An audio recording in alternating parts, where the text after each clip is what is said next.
ಕರ್ನಾಟಕ ಜನತೆಗೆ ಎ.ವಿ. ನಾಗರಾಜ್ ಮಾಡುವ ನಮಸ್ಕಾರಗಳು. ವಿಶೇಷವಾಗಿ ಹೇಳಬೇಕು ಅಂದರೆ ಬೆಂಗಳೂರೇ ಇವತ್ತು ಒಂದು ವಿಶೇಷ ಆಗಿಬಿಟ್ಟಿದೆ. ಯಾಕಂದರೆ ಇಡೀ ಕರ್ನಾಟಕ ಜನತೆ ಎಲ್ಲೆಲ್ಲೇ ಇರಲಿ, ಯಾವುದೇ ಮೂಲೆಯಲ್ಲಿರಲಿ, ಬೆಂಗಳೂರು ಬೇಕು. ಅದೇ ರೀತಿ ಬೇರೆ ಬೇರೆ ಸ್ಟೇಟ್ನವ್ರು ಕೂಡ ಬೆಂಗಳೂರೇ ಬೇಕು ಅಂತ ಆರ್ಭಟಿಸ್ತಾವ್ರೆ. ಆದರೆ ಬೆಂಗಳೂರಲ್ಲೇ ಹುಟ್ಟಿ ಬೆಳೆದಂಥ ಮೂಲ ನಿವಾಸಿಗಳಿಗೆ ಬೆಂಗಳೂರು ಇವತ್ತು ದೂರ ಆಗ್ತಾಯಿದೆ. ನಾವು ಹೇಳೋದೇನು ಅಂದರೆ, ಮೂಲ ನಿವಾಸಿಗಳು ಬದುಕೋದಕ್ಕೆ ಸರ್ಕಾರದವರು ಏನಾನ ಒಂದು ಒಳ್ಳೆ ಯೋಜನೆ ಮಾಡಿಕೊಡ್ಲಿ. ಜೊತೆಗೆ ಈ ಬೆಂಗಳೂರಿನಲ್ಲಿ ಚಿಕ್ಕ ಚಿಕ್ಕ ಜಾಗಗಳನ್ನ ದುಬಾರಿ ಬೆಲೆಗೆ ತೊಗೊಂಡ್ಬಿಡ್ತಾರೆ.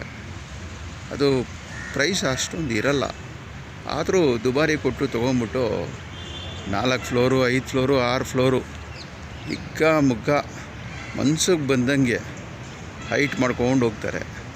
ಸಪೋಸ್ ಆ ಬಿಲ್ಡಿಂಗ್ ಏನಾದರೂ ಸಣ್ಣ ಪುಟ್ಟ ಕಷ್ಟಪಟ್ಟಿರೋವಂಥ ವ್ಯಕ್ತಿಗಳು ಸಣ್ಣ ಪುಟ್ಟ ಮನೆಗಳ ಮೇಲೆ ಬಿದ್ದರೆ ಅವ್ರದ್ದು ಜೀವನ ಏನಾಗಬೇಕು, ಆ ಆಸ್ತಿ ಏನಾಗಬೇಕು, ಅವರ ಒಂದು ಅಸ್ತಿತ್ವ ಏನಾಗಬೇಕು, ಇದು ಹೊರಗಡೆಯಿಂದ ಬಂದವರು ಗಮನಿಸ್ತಾ ಇಲ್ಲ.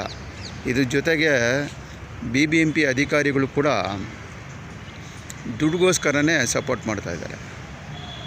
ಇವೆಲ್ಲ ಖಂಡನೆ ಮಾಡಿ ಅವ್ರಿಗೆಲ್ಲ ಒಂದು ರೂಲ್ಸ್ ಪ್ರಕಾರ ಕಟ್ಟಡ ನಿರ್ಮಾಣ ಮಾಡ್ಕೊಳ್ಳೋದಕ್ಕೆ ಒತ್ತಡ ಕೊಡಬೇಕು ಅಂತ ನಾನು ಈ ಮೂಲಕ ಮನವಿ ಮಾಡ್ತಾಯಿದ್ದೀನಿ. ಜೈ ಹಿಂದ್, ಜೈ ಕರ್ನಾಟಕ.